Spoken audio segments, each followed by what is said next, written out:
Si on est là aujourd'hui, c'est juste pour avoir une idée sur les ressources naturelles du Liban et surtout l'ambre libanais. On parle souvent d'ambre, mais on oublie le Liban.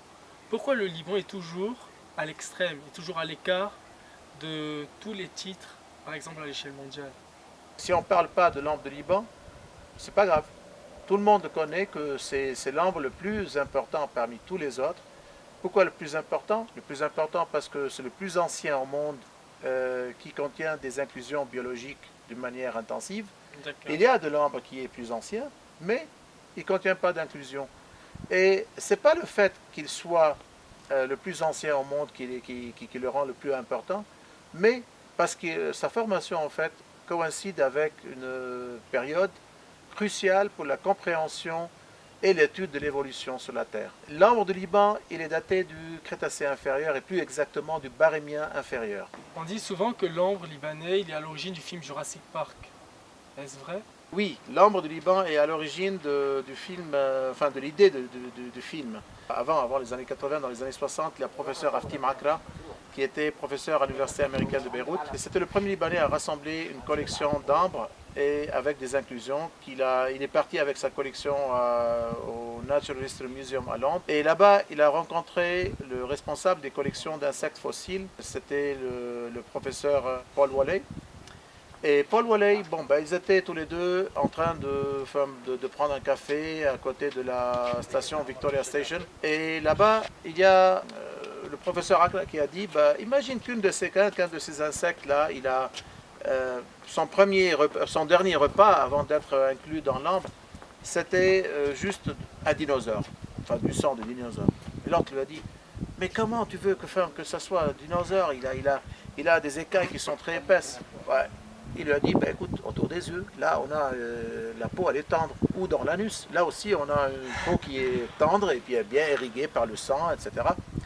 Et cette histoire a plu à Walley, qui l'a raconté à Michael Crichton, ou Crichton, celui qui a écrit le fameux Jurassic Park, et puis qui a été adopté après par Steven Spielberg en 1993. Il a fait ce joli film que tout le monde en parle, Oui, Jurassic Park.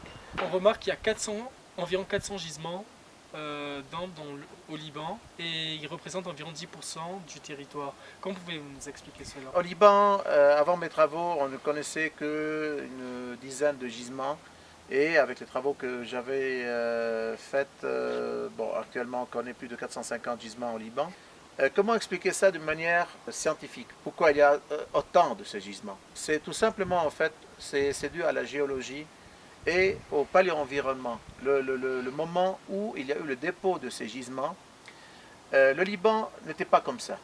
Le Liban appartenait à un autre continent. Il appartenait au continent qu'on nomme Gondwana. Une autre question, comment fait-nous pour comparer par exemple l'ambre de la Baltique, l'ambre de la République dominicaine et l'ambre du Liban par exemple? Le terme ambre, comme j'avais dit auparavant, c'est une résine végétale fossile.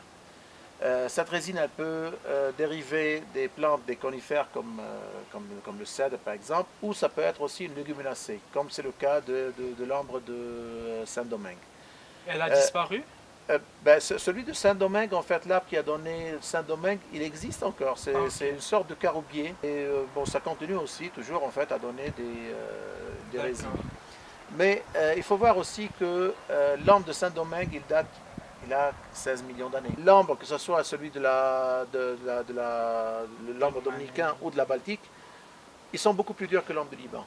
Ils peuvent avoir des fins gémologiques. Il y a des gens en fait qui les utilisent pour des bijoux. D'accord. L'ambre du Liban, il a pas de qualité en fait pour être Dans une joaillerie. non non du tout. Ok. Parce que c'est un ambre qui est très fragile, très cassant, et sa seule importance est une importance scientifique. Si on veut parler d'importance, le plus important ambre au monde, c'est celui du Liban, suivi directement par celui de la Birmanie, qui est aussi une pierre magique. Surtout les Avec plein... couleurs, on Ah, voit les que couleurs, c'est... les couleurs. L'ambre de la Baltique, il a essentiellement une couleur de jaune clair. L'ambre de Germanique. Saint-Domingue, là aussi, il a un jaune clair. L'ambre de la Birmanie, il est plus foncé, il a des couleurs qui sont dans la gamme du orange très foncé au rouge, rougeâtre. L'ambre de Liban, on a plusieurs variétés. On a l'ambre qui est très jaune, on a celle qui est très orange, on a l'ambre qui est rouge, on a l'ambre qui est brun, osseux. L'osseux parce qu'il a une couleur comme l'os, c'est un blanc crémeux. Et il existe dans l'ambre de Liban, il existe dans l'ambre de la Baltique, mais aussi dans l'ambre de la Birmanie. Et si vous voulez classer par exemple la couleur la plus rare, un top 3 par exemple? Ah bah le rouge. Le rouge, ok. Le rouge normalement il est très recherché, surtout par les gémologues. Et maintenant la sécurité au niveau de l'ambre au Liban par exemple, y aura-t-il pas peut-être dans le futur un musée pour préserver cette richesse naturelle? Je l'espère bien. C'est un rêve. Et c'est dommage parce que je vois que tous les musées du monde, ils cherchent à avoir quelques spécimens d'ambre libanais pour les mettre dans leur trésor. Alors qu'ici au Liban, on a les gisements, on a des collections qui sont magnifiques, mais on n'a pas une institution nationale pour les préserver.